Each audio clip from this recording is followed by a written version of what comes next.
Mientras lustramos el arma y escuchamos esta canción, así paramos, ¿no? Sí, tremenda, ¿no? Tremendo musicalizador. Acá se la jugó Gastón. Le puso un poquito de... Pero bueno. Estoy mano a mano acá con el señor Juan Pablo Pucciarelli. Han escapado todos. Así que bueno, hemos llegado. Política internacional, socioambientalismo se cruzan. Hemos tenido un podcast ahí que dio vueltas, Así es. que se puede revisitar cuando quieran en cualquier plataforma de podcast. En YouTube no, este contenido no está en YouTube, pero en la web también buscás ahí directamente, sale todas las notas de Juan o de Julia, así que directamente ahí se pueden ver cómo nació este crossover. ¿Qué haces, Julieta Lucero? ¿Cómo estás, querida? Buenas. ¿Cómo va? ¿Todo bien? Bien, ¿vos tenés menos frío que la semana pasada o estás igual? Estoy de corderito hoy, así que Está un poquito más picante. más o menos igual. ¿Te levantaste de la silla o no? En el día de hoy. Sí, hoy me levanté de la silla para plantar unos ajos. Una cosa rara, ¿no? Me tomé 2 horas de recreo para ir al jardín y hacer unas cositas ahí que tenía pendientes antes de que se largue a llover. ¿Y se largó a llover? 3 gotas. 3 gotas. Claro. Sí, pero bueno. Va a tener que Ahí regar están las los plantas. ¿Regaste las Los plantas ajos, también? los ajos plantaditos. Quedaron. Juli es la única que hizo 2 crossover. Ojo, 2 de 2. ¿Viste? va rankeando. No sé si tiene alguno más preparado, pero me parece que se puede quedar con el título. No sé si alguien Por más. ahora, por ahora no, pero yo escucho siempre ofertas. Escuchás ofertas. Bueno, Juli. A la comunidad. Quiero que sepan que la pasión, ¿no?, por la radio y por el tema, que dejé mi curso que estoy haciendo. Oh. Corté Grande. el curso, dije disculpen, tengo que ir a la radio. ¿Curso de qué? ¿Se puede Ay, contar? metodologías de investigación ¿Qué es del eso? vínculo de las empresas con los ¿Qué es crímenes de eso? lesa humanidad. Wow. Ejemplo, Muy largo el título. sí, re largo. Ejemplo caso Ford, o sea, cómo la empresa Ford estuvo involucrada con la dictadura. Ledesma otro, ¿no? Ledesma también, sí, un ingenio. Hay bastante, sobre todo más al norte. Me sorprendió que por ahí en el sur no haya tanto, pero bueno, tiene que ver con los focos, digamos, de donde hay industrialización en el país, pero súper interesante. De todos modos, acá estoy. Muy bien, bueno, pedimos la disculpa del caso entonces. Arranque, los dejo a ustedes al comando. Bien, estamos, bueno, Fede, te toca responder preguntas hoy. Ok. Te voy avisando ya. Si puedo. Porque para empezar la columna, que sirve por ahí para que los oyentes y las oyentas empiecen a maquinar un poquito en casa, en el trabajo, en el cole, donde estén, y también ahí la gente en la radio, pensamos algunas preguntas. La primera y principal, que quizás es el concepto que va a atravesar toda la columna, es ¿qué es la ultraderecha? Antes de que Juan, el experto en política internacional, nos hable en concreto sobre características que contienen o que tienen las ultraderechas, me interesaría saber, a ver, Fede, ¿cómo la ves vos? ¿Qué características tiene la ultraderecha para vos? ¿O qué características no tiene? Porque también a veces se puede definir por la negativa. A ver, características son radicales, no tienen mucho lugar al diálogo, Ujú. te diría casi antidemocráticos también en un cierto punto. ¿Y qué más podría decirte? No, todo lo que te diga sería relacionado, sería un sinónimo de lo que te dije anteriormente, así que no mucho más voy a agregar. No voy al tecnicismo, pero... Interesante las definiciones, sobre todo lo antidemocrático. Por ahí en un ratito Juan va a explicar más, pero hay muchos partidos políticos dando vueltas. Entonces, partidos políticos que participan de la democracia y aún así hay muchas características que pareciera que tienen sí un rasgo antidemocrático. Pero bueno, ahí Juan se mete con las explicaciones. Sí. Bueno, hablemos un poco de las características, ¿no? De las ultraderechas. Lo primero es el plural, justamente, porque efectivamente son muchas, han crecido en distintos países, de varios continentes. Jorge Alemán, que es un influyente psicoanalista argentino, que estudia mucho el tema, la suele definir como una agenda, porque más allá de las particularidades de cada país, comparte una serie de ítems ideológicos, digamos así, como el antiprogresismo, el antifeminismo, la xenofobia, la oposición a las demandas del colectivo LGBT o el combate a lo que denominan marxismo cultural, que es un término muy propio del léxico suyo. También hay otras dos cuestiones muy importantes. Por un lado, algo que mencionabas vos, Fede, corren la frontera de lo admitido o lo tolerable en el discurso público. Pensemos un ejemplo muy claro, que es Jair Bolsonaro, el actual presidente de Brasil, que es un ex militar y que cada aniversario del golpe de Estado del 31 de marzo del 64, él sale a reivindicar el golpe de Estado, sale a decir que esa dictadura que duró 21 años en Brasil salvó al país del comunismo, y ya se ha naturalizado que el jefe de Estado de nada menos que el principal país sudamericano reconozca la importancia de esa dictadura. Otro ejemplo en nuestra tierra, en Argentina, es Milei el año pasado diciéndole: zurdo de mierda, te puedo aplastar a Larreta. Te acordarás. Más allá de a quién se lo dice, que claramente no es alguien de izquierda, Larreta, no importa eso. El tema es que pasó de largo, digamos, que no tuvo un impacto mayor, más allá de alguna risa, ¿no? Pero va a aparecer sí. ahora eso. Ahora que está posicionado para otras cosas, Sí, ¿no? va a aparecer ese video.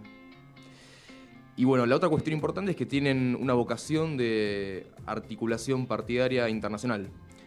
De uno y otro lado del Océano Atlántico, es decir, principalmente de Europa Occidental y América Latina, fueron tendiendo puentes en estos años. Un ejemplo muy clarito, hace 2 meses, en febrero, Santiago Abascal, que es el líder de Vox, un partido neofranquista español, además diputado, tiene una fundación, él preside la Fundación Disenso, en la cual organizó la Carta de Madrid, que es una especie de digamos, declaración de principios de estos grupos de ultraderecha, que tiene firmas de varios países, de dirigentes de varios países, entre ellos argentinos como Milei, José Luis Espert, y diputados del PRO como Francisco Sánchez y Waldo Wolf. Más allá de esto, tienen diferencias entre sí, por ejemplo, en relación a cómo pararse frente a la cuestión medioambiental, particularmente frente al cambio climático. No piensan lo mismo. Y bueno, con Juli le pusimos nombre a 2 sectores, digamos. Está el sector negacionista y el sector no negacionista. No es muy original este último nombre, pero sirve para entender la cuestión. Vamos por la positiva, vamos por la negativa y una tercera categorización o categoría, si se quiere, que le pusimos converso, ¿no? Del que pasó del negacionismo al no negacionismo, a sostener quizás el discurso de la sostenibilidad, pero que en la última semana, ya vamos a ir con los detalles, ¿no? Pero les adelanto que en la última semana ese converso que nosotros pensamos volvió para atrás, volvió a ser negacionista, así que le vamos a decir veleta directamente. Podía fallar, ¿no? Va para todos lados. Pero bueno, primero, la primera categoría que nos inventamos, que es el negacionismo. Quizás es a ver, digo inventamos, no la inventamos, la tomamos para hablar de esto de alguna forma, porque es algo de lo que los analistas políticos y analistas ambientales están hablando, es cómo hay ciertos personajes que son negacionistas. Algunos ya los mencionó Juan, quizás el que más impacto tenga en términos de políticos, pero también en términos de audiencia, es Donald Trump, ¿no? Ese negacionista del cambio climático, cuyas consecuencias fueron políticamente graves, todavía lo son, pero además fueron graves a nivel interno, porque no solo negó durante su presidencia los efectos del cambio climático en realidad los efectos de las cuestiones ambientales como el cambio climático en el planeta, sino que además negó a sus propios científicos, los científicos de la Casa Blanca, con los reportes, digamos, que se hacen cada X cantidad de años en Estados Unidos hablando de estas cuestiones. En Estados Unidos en particular, desde el 90, por eso hablo de una ley, desde el 90 se obliga al gobierno federal a hacer un informe. El informe surge cada 4 años. Hasta 2014 no existían regulaciones respecto al cambio climático, entró por ahí la administración Obama a hablar de eso. En el 2015, si se acuerdan, estuvo el Acuerdo de París, pero bueno, cuando llegó Donald Trump a la presidencia de Estados Unidos, tiró todo para atrás. hizo una campaña en contra de regulaciones, o sea, cuando hizo su campaña a la presidencia, lo hizo en contra de las regulaciones que había planteado la administración Obama. Y dijo que iba a anunciar una guerra contra el carbón. Habló en esos términos también, ¿no? Porque podemos pensar en lo belicoso, en los términos blanco o negro en que plantean ciertas cosas, como por ejemplo hablar de una guerra contra el carbón. Así que bueno, finalmente, cuando llegó a la presidencia, desmintió no solo el cambio climático, habló que no existía, sino también efectivamente este informe, digamos, que es muy importante en Estados Unidos, que cuenta con muchísimos científicos y que lo desmintió diciendo directamente no me lo creo. O sea, sencillito, cortito, al pie. Frase textual de Donald Trump. Sí, no me lo creo, directamente. Bueno, ahí empezó un conflicto interno muy grande. Finalmente, cuando Trump perdió las últimas elecciones, Estados Unidos volvió al Acuerdo de París, pero digamos que en términos políticos de construcción de seguidores de estas ultraderechas, ha sido muy caro el paso de Trump por la Casa Blanca. Otra persona ahí que mencionó Juan es Bolsonaro, digamos. Hemos hablado en varias ocasiones sobre qué pasa con Bolsonaro en particular con el Amazonas, pero por ahí me interesa meterme un poquito más en Milei, en lo nacional, en pensar qué sucede acá, qué pasa con las derechas o las ultraderechas en Argentina. Recordemos que Milei entró como diputado nacional por la Ciudad de Buenos Aires, del espacio Avanza Libertad. Avanza Libertad, ¿la libertad para quién? Pensemos. Y en su momento, cuando estaba en la carrera para llegar a este lugar, a este puesto legislativo, Milei, una de las cosas que dijo era que el calentamiento global era otra de las mentiras del socialismo. Otra vez, ¿no? retomando esto de anticomunista, antisocialista, o sea, cosas que por ahí suenan recontra viejas, que suenan muy de la Guerra Fría, pero las tira, en este caso en particular, esta declaración la hizo con un youtuber, con Julián Serrano, que seguramente lo han escuchado, que entretiene a tantos adolescentes. Bueno, en ese marco, digamos, de una audiencia tan joven, tira conceptos que parecen que son realmente viejos y definitivamente son conservadores. Lo que dice es, el calentamiento global es otra de las mentiras del socialismo. Hace 10 o 15 años se discutía que el planeta se iba a congelar, dijo Milei en ese momento. Ahora discuten que se calienta. Aquellos que conozcan cómo se hacen esas simulaciones van a ver que las funciones están sobresaturadas en términos parámetros a propósito para generar miedo, como que se manipulaban, digamos, cómo iban a ser, cómo son las proyecciones o cómo eran las proyecciones en el momento en el que él habló sobre cómo iba a ser el calentamiento climático global y cómo iba a afectar, digamos, a la población. Hablaban esto de tocar, de que se tocaban las proyecciones, que la Audiencia Nacional le hace mucho eco por lo que pasó con el INDEC, ¿no? Esto de la manipulación de las estadísticas y de los números, digamos, es algo que enseguida prende, levanta ahí temperatura. Así que bueno, esta es la primera de las categorías. Dijimos que habían dos y esta tercera ahí dando vueltas, pero bueno, Juan va con los no negacionistas. Sí. Bueno, dentro de este sector, de las ultraderechas no negacionistas, están principalmente las europeas, que en los últimos años han ido matizando su discurso y su posicionamiento en general ante la problemática. Trajimos dos ejemplos. El primero es Vox en España, como mencioné recién, es un partido nuevo, en 2013, no tiene 10 años todavía, en 2019 llegó al Congreso por primera vez.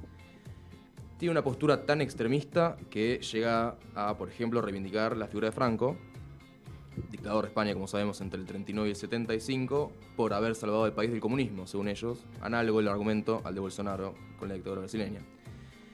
Pero con respecto a la cuestión ambiental, se puede decir que han elaborado una postura dual, digamos, que juegan a dos bandas. ¿Por qué juegan a dos bandas? Bueno, por un lado, como saben que tienen muchos votantes entre los sectores que se suelen denominar como perdedores de la transición energética, es un término muy común en Europa en estos momentos, por ejemplo, trabajadores de industrias contaminantes o agricultores y ganaderos con explotaciones intensivas. Bueno, justamente por esto critican las políticas verdes del actual gobierno español, que es una coalición de centroizquierda que lidera Pedro Sánchez. Se burlan de los informes que realizan los científicos del Grupo Intergubernamental de Expertos sobre el Cambio Climático de la ONU. Denigran a la líder ambientalista sueca Greta Thunberg y una serie de cuestiones más. Pero, por otro lado, como ven que, mal que les pese, la agenda climática está en auge, a nivel mundial en general y sobre todo en Europa, no quieren quedar pegados al mote del antiambientalismo. Claro, ellos se proponen gobernar España, digamos, ser un partido son un partido con ambición hegemónica y de poder y de crecimiento. Entonces nos encontramos con la siguiente declaración de Santiago Abascal, a quien ya mencioné, el líder del partido Vox, que dijo el año pasado: siempre he pensado que no puede haber patriotismo sin amor por la herencia natural que hemos recibido de nuestros antepasados y sin cumplir con el deber de entregársela mejorada a nuestros hijos. Tenemos el deber, desde una posición conservadora y conservacionista, de presentar una alternativa a ese discurso de la izquierda. Obviamente se desmarcan, pero no dejan el flanco sin ocupar, digamos, ¿no? Y el otro ejemplo que traje es la Hungría de Viktor Orbán. Quizás lo escucharon su nombre en estos días porque ganó justamente las elecciones del fin de semana pasado con un 53%, aplastó a la oposición unida, tiene mucho poder en Hungría, de 2010 es primer ministro. Y Orbán, bueno, se suele presentar como uno de los grandes amigos de Donald Trump, se ufana del apoyo que le brinda el magnate de pelo naranja, y tiene una postura mucho más uniforme que la de Vox, que, como decíamos recién, es dual. La de Orbán en Hungría no es dual. Y veamos por qué. En junio del 17, Trump, recién asumido hacía pocos meses, anuncia lo que decía Julia antes: Estados Unidos se retira del Acuerdo de París. Se llama Acuerdo de París de la Convención Macro de las Naciones Unidas sobre el Cambio Climático, el nombre completo. Y Orbán sale a decir que estaba impactado y declaró: en Hungría hay consenso en que el cambio climático es una realidad, algo peligroso, y, siendo de carácter global, requiere una acción a nivel mundial. Entonces, tenemos acá un seguidor, literalmente un seguidor de Trump, que tiene fotos sonrientes, palmadita en la espalda, todo eso, y a la vez que sale a posicionarse en contra no solamente del presidente de Estados Unidos, con lo que eso significa per se, sino que además es o era un aliado principal de Hungría geopolíticamente. Y lo siguió siendo, no es que Trump rompió con Hungría después de esto, pero es interesante ver cómo se paró Orbán frente a eso, ¿no? Y más acá, en el tiempo, en enero del 20, Orbán impulsó el Plan Nacional de Energía y Clima. Al presentarlo dijo: la protección de los ambientes construidos y de la naturaleza en base a los principios bíblicos es una política especialmente demócrata cristiana. Complementó a esta declaración lo que dijo el secretario de Estado de Medio Ambiente de Hungría, Peter Kaderiak, que declaró: conservar la naturaleza para nuestros hijos y nietos se puede interpretar como proteger algo que fue creado por Dios. Tenemos acá el enfoque religioso, exactamente. Es un gobierno, como se habrán dado cuenta, ortodoxo. La derecha tiene mucho de religioso, ¿no? Totalmente, absolutamente. Pero acá vemos un punto de contacto, ¿no? Interesante.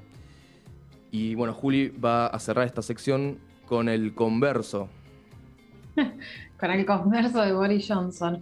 Hablaste recién del señor del pelo naranja. Sí, y sí. ahora vamos con o de la piel naranja, ahora vamos con el señor del pelo amarillo. ¿Boris Johnson está es ultraderecha? Sí, sí. Ultraderecha, ok. Sí, sí. Es el titular, digamos, es líder del Partido Conservador del Reino Unido. Si bien, o sea, se plantea como derecha, hay que ver los vínculos que tiene también, no solo más allá de su partido, ¿no? Los vínculos que tiene con distintas organizaciones que bancan de alguna forma, de forma más explícita, ciertos, no sé, sentidos que expresa la ultraderecha. Como les decía hace un ratito, bueno, estamos con los negacionistas, los no negacionistas, que se pueden definir de alguna forma de conservacionistas, si se quiere también, desde el aspecto del poco que lo quieran, pero terminan siendo conservacionistas, que de alguna forma es conservador. Y este tercer punto, que es el converso o veleta, como a modo de chiste, ¿no? Última categoría, Se los planteo ¿por qué? Porque Boris Johnson, antes de llegar a ser primer ministro del Reino Unido, tenía discursos, manifestaciones y vínculos muy explícitos con organizaciones que estaban en contra o que decían que el cambio climático o no era para tanto o no existía. Hasta el 2016 él fue alcalde de Londres y en esa época todavía escribía una columna en el Daily Telegraph en la que era como muy, ¿cómo decirlo? Era una columna muy donde expresaba sus opiniones como muy a boca de jarro, parecía. Por supuesto que no, porque es un político, porque hay un montón de cosas vinculadas a la forma en que piensa y dice su discurso, digamos, que lo exprese de una forma sencilla no quiere decir que sea simple lo que dice. Pero bueno, en esa columna, una de las que hablan de cambio climático, dice, por ejemplo, la tituló en su momento, "No puedo soportar este calor en diciembre, pero no tiene nada que ver con el calentamiento global". O sea, el tipo hablaba de la falta de nieve de alguna forma, digamos, en diciembre, donde se supone que es en invierno, donde es invierno en el otro hemisferio, y él los desvinculaba totalmente con el calentamiento global. Después hay otros vínculos, por ejemplo, previo a su puesto actual, digamos, en el Reino Unido, vínculos de campaña, de donaciones. Es una campaña donde se descubrió, por ejemplo, que Teresa Mordaunt, que es la propietaria de una compañía naviera, digamos, también, o vinculada a eso, portuaria, es directora de una organización que se llama Global Warming Policy Forum, que es un grupo directamente negacionista del cambio climático. O sea, tiene aportes de personas vinculadas al negacionismo del cambio climático en su propia campaña nacional.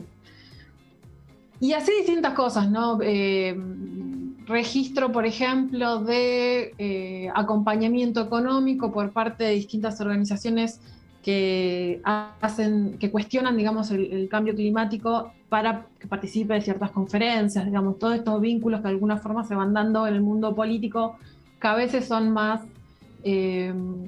opacos, a veces son más transparentes, pero bueno, en el caso de Boris Johnson tienden, o muchas veces se tiende a decir que están vinculados a esto, al cuestionamiento del cambio climático. Y bueno, y después caminó al poder una vez que llegó con su discurso de pro-Brexit, que llegó diciendo que iba a convertir al Reino Unido en el mejor país del mundo. De golpe empezó a hablar de emergencia climática, empezó a hablar de que es necesario tenerlo en cuenta, que hay que hacer énfasis y poner el foco en los objetivos de desarrollo sostenible, en tratar de bajar las emisiones, llegar específicamente a hacer emisiones netas en 2050. O sea, un cambio notorio en el discurso público respecto a este tema. Bueno, el Reino Unido estuvo adelante, digamos, del gran evento internacional climático que vimos el año pasado, que fue la COP26, de la que hablamos con Juan en su momento. Y digamos, evento tenía que suceder originalmente en el 2020, no sucedió por la pandemia, pero le vino bárbaro a Boris Johnson que efectivamente sea en el 2021, porque le dio tiempo a acomodarse, a empezar a trabajar en políticas por ahí a favor del cambio climático, no, a favor de la lucha contra el cambio climático, empezar a aplicar algunas cosas y trabajar en un esfuerzo diplomático para poder presentar algo en concreto. En la COP26 apareció como una especie de epifanía medioambiental de Boris Johnson sobre el cambio climático y todas las cosas maravillosas que iba a hacer. Habló de una estrategia del Reino Unido hacia el cero neto de las emisiones. Habló, digamos, de una estrategia concreta de que iba a hacer el Reino Unido en general para lograrlo, y hoy, 5 meses después, nada más que 5 meses después, vuelve a darse vuelta. Vuelve a darse vuelta, ¿y para qué lado? Pues, por supuesto, para el lado no de detractor respecto a la lucha contra el cambio climático, pero sí a hacer políticas que tienen que ver con la emisión, no con dejar de emitir, sino con la emisión. En concreto, ¿por qué lo hace? ¿Por qué aparecen estas políticas la semana pasada? Por el contexto nuevo que tenemos de la guerra. En su momento con Juan hablamos mucho de qué hacer en esta columna y pensamos en hablar de los efectos de la guerra, pero dijimos, bueno, no, metámonos con algo que por ahí podamos retomar o sentemos una base más grande para que podamos retomar otras columnas. Pero bueno, terminó apareciendo la guerra en Ucrania, en definitiva. En este caso, a través de políticas anunciadas por el secretario de Estado para Negocios, Energía y Estrategia Industrial del Reino Unido, que anunció que van a aumentar los límites de la explotación petrolífera en el Mar Norte. O sea, frente a los problemas que está provocando en términos energéticos la guerra, deciden empezar a abrir o a explotar nuevos pozos en el mar. Esa es una de las cosas. Otra de las cosas que están, que están permitiendo con estas nuevas estrategias, con esta nueva política que se anunció hace unos días, es, por ejemplo, la revisión científica de los impactos de el fracking. O sea, hoy el fracking no está permitido en el Reino Unido, pero está empezando a pensarse, explotar para cubrir este tema de la energía. Después, otra de las cosas que presentaron es doblar los objetivos de generación y utilización de hidrógeno como fuente de energía, que podría pensarse que es algo sostenible, pero siempre depende de cuál es la materia energética que alimenta la creación de esta energía del hidrógeno. O sea, ¿cómo hacen esto? Bueno, lo que están planteando es a través de combustibles fósiles, con lo cual no estaría siendo sostenible para nada. Un punto más anteúltimo, que propone la generación de energía eólica marina, que eso quizás sí puede ser entendido, la única medida que puede ser realmente entendida como sostenible. Y la última, que resulta que duele en el corazoncito, lo diría así, es que está pensando en financiación de nuevos reactores nucleares. Con lo cual, tenemos este señor primer ministro Boris Johnson, cuestionando primero las consecuencias del cambio climático, después abrazando la lucha contra el cambio climático y ahora con este anuncio de una nueva estrategia del Reino Unido en el contexto de la guerra contra Ucrania, con medidas que van en contra de lo que dijo en la COP26. Ahí tenemos al veleta, entre comillas, como chiste, por favor, no lo tomen en serio, de Boris Johnson. Bueno, para ir cerrando, Vamos. pensamos un doble interrogante para dejar abierta la cuestión y seguir pensándola, obviamente. ¿Por qué ciertas ultraderechas adoptan discursos verdes? Y si se puede confiar o no en estos discursos, ¿no? Una pista para pensar esto puede estar en lo que pasó en mayo de 2019 al interior del partido de ultraderecha alemán llamado Alternativa para Alemania, que es un partido con vínculos con neonazis, un partido muy denso en ese sentido. El ala juvenil del partido, que está referenciada en David Eckert, emitió una declaración pública en contra de la cúpula de su propio partido, porque uno de los líderes partidarios había declarado que la humanidad no tiene nada que ver con las alteraciones climáticas, o sea, un discurso típicamente negacionista. Eckert se pronunció instando a evitar la declaración difícil de entender de que la humanidad no influye sobre el clima. Y dijo, los temas climáticos movilizan a más gente de la que pensamos. Claro, acá, ¿qué hay, no? Si uno piensa en lo que ha pasado, por ejemplo, en Europa en los últimos años, ¿no? Un aumento en la cantidad de las catástrofes climáticas en varias partes del continente y un aumento de la preocupación en varios sectores de la población de estos países, un aumento de la preocupación sobre qué hacer, cómo enfrentar esta problemática, lo cual se traduce en votos. ¿Cómo se traduce? Bueno, con el crecimiento de los partidos verdes, lo que se llama en Europa partidos verdes. Tenemos un ejemplo muy claro justamente en Alemania, que hace unos meses se conformó el nuevo gobierno que reemplaza a Angela Merkel, una coalición entre socialdemócratas, liberales y los verdes, que es algo que no había pasado nunca en Alemania. Los verdes tienen ministerios, tienen participación ahora en la toma de política pública, digamos, en la decisión de política pública en Alemania. Y es muy interesante pensar cómo se va concatenando una cosa con la otra.